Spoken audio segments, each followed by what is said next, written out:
Today's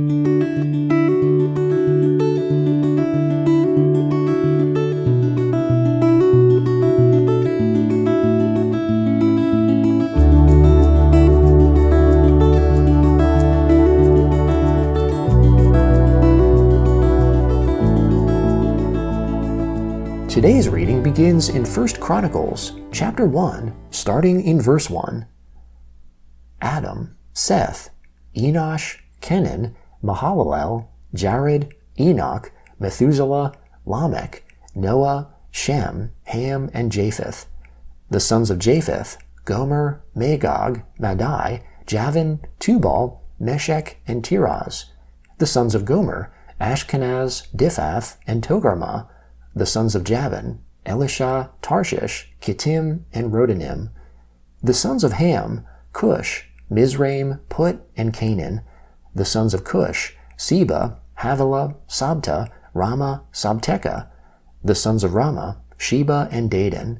Cush became the father of Nimrod. He began to be a mighty one in the earth.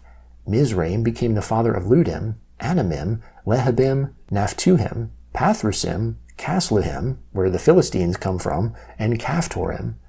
Canaan became the father of Sidon, his firstborn, Heth, the Jebusite, the Amorite, the Girgashite, the Hivite, the Arkite, the Sinite, the Arvadite, the Zemarite, and the Hamathite. The sons of Shem, Elam, Asher, Arpachshad, Lud, Aram, Uz, Hul, Gether, and Meshech. Arpachshad became the father of Shelah, and Shelah became the father of Aber. To Aber were born two sons. The name of the one was Peleg, for in his days the earth was divided, and his brother's name was Joktan. Joktan became the father of Almodad, Sheleph, Hazarmaveth, Jerah, Hadoram, Uzal, Diklah, Ebal, Abimael, Sheba, Ophir, Havilah, and Jobab. All these were the sons of Joktan. Shem, Arpachshad, Shelah, Aber, Peleg, Ru, Serug, Nahor, Terah, Abram, also called Abraham. The sons of Abraham, Isaac and Ishmael. These are their generations. The firstborn of Ishmael, Nebaioth, then Kedar, Abdiel, Mibsam, Mishma, Duma, Massa, Hadad, Tema, Jeter, Naphish, and Kedemah. These are the sons of Ishmael. The sons of Keturah, Abraham's concubine. She bore Zimram, Jokshan, Madan, Midian, Ishbak, and Shua. The sons of Jokshan, Sheba and Dedan. The sons of Midian, Ephah, Aphor, Hanok, Abidah, and Eldah. All these were the sons of Keturah. Abraham became the father of Isaac. The sons of Isaac, Esau and Israel. The sons of Esau, Eliphaz, Reuel, Jeush, Jalam, and Korah. The sons of Eliphaz, Taman, Omar, Zephi, Gatam, Kenaz, Timnah, and Amalek. The sons of Reuel, Nahath, Zerah, Shammah, and Mizah. The sons of Seir, Lotan, Shobal, Zibeon, Anah, Dishon, Azer, and Dishan. The sons of Lotan, Hori and Homam, and Timnah was Lotan's sister. The sons of Shobal, Alian, Manahath, Abel, Shephi, and Onam. The sons of Zibeon, Ai and Anah. The son of Anah, Dishon. The sons of Dishon, Hamran, Eshban, Ithran, and Cheran. The sons of Azer, Bilhan, Zavan, and Jachan. The sons of Dishan, Uz, and Aaron. Now these are the kings who reigned in the land of Edom before any king reigned over the children of Israel. Bela the son of Beor, and the name of his city was Dinhaba. Bela died, and Jobab the son of Zerah of Basra reigned in his place. Jobab died, and Husham of the land of the Temanites reigned in his place. Husham died, and Hadad the son of Bedad, who struck Midian in the field of Moab, reigned in his place, and the name of his city was Avith. Hadad died, and Samlah of Masrekah reigned in his place. Samlah died, and Shaul of Rehoboth by the river reigned in his place. Shaul died, and Baal-Hanan the son of Akbor reigned in his place. Baal-Hanan died, and Hadad reigned in his place, and the name of his city was Pai. His wife's name was Mehetabel, the daughter of Matred, the daughter of Mezahab. Then Hadad died. The chiefs of Edom were Chief Timnah, Chief Aliah, Chief Jetheth, Chief Oholibamah, Chief Elah, Chief Pinon, Chief Kenaz, Chief Teman, chief Mibzar, chief Magdiel, and chief Iram. These are the chiefs of Edom. These are the sons of Israel: Reuben, Simeon, Levi, Judah, Issachar, Zebulun, Dan, Joseph, Benjamin, Naphtali, Gad, and Asher. The sons of Judah: Onan, and Shelah, which three were born to him of Shua's daughter, the Canaanitess. Judah's firstborn, was wicked in the Lord's sight, and he killed him. Tamar, his daughter-in-law, bore him Perez and Zerah. All the sons of Judah were 5. The sons of Perez: Hezron and Hamul. The sons of Zerah: Zimri, Ethan, Heman, Calcol, and Dara, 5 of them in all.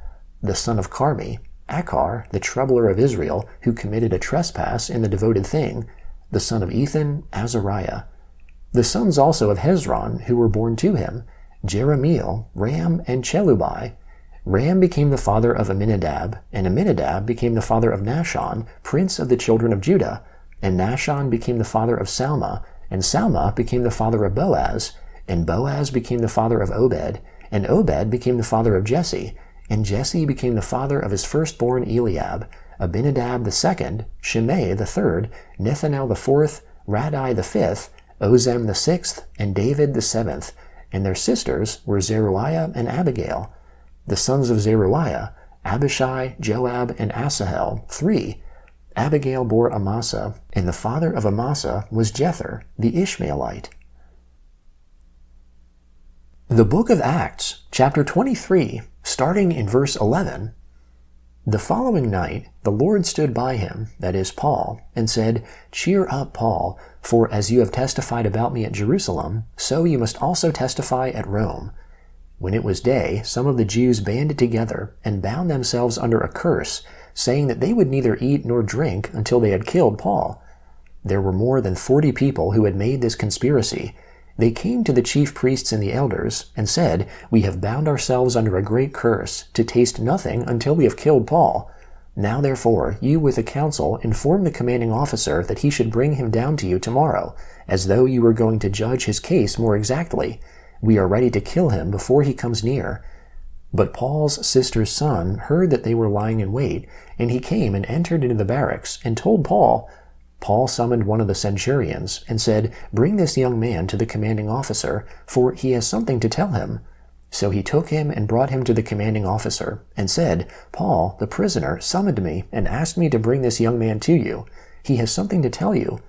The commanding officer took him by the hand, and going aside, asked him privately, "What is it that you have to tell me?" He said, "The Jews have agreed to ask you to bring Paul down to the council tomorrow, as though intending to inquire somewhat more accurately concerning him. Therefore don't yield to them, for more than 40 men lie in wait for him, who have bound themselves under a curse, to neither eat nor drink until they have killed him. Now they are ready, looking for the promise from you." So the commanding officer let the young man go, charging him, "Tell no one that you have revealed these things to me." He called to himself 2 of the centurions, and said, "Prepare 200 soldiers to go as far as Caesarea, with 70 horsemen and 200 men armed with spears, at the 3rd hour of the night." He asked them to provide mounts, that they might set Paul on one, and bring him safely to Felix the governor. He wrote a letter like this: "Claudius Lysias, to the most excellent governor Felix, greetings. This man was seized by the Jews, and was about to be killed by them when I came with the soldiers and rescued him, having learned that he was a Roman. Desiring to know the cause why they accused him, I brought him down to their council. I found him to be accused about questions of their law, but not to be charged with anything worthy of death or of imprisonment. When I was told that the Jews lay in wait for the man, I sent him to you immediately, charging his accusers also to bring their accusations against him before you. Farewell." So the soldiers, carrying out their orders, took Paul and brought him by night to Antipatris. But on the next day they left the horsemen to go with him, and returned to the barracks.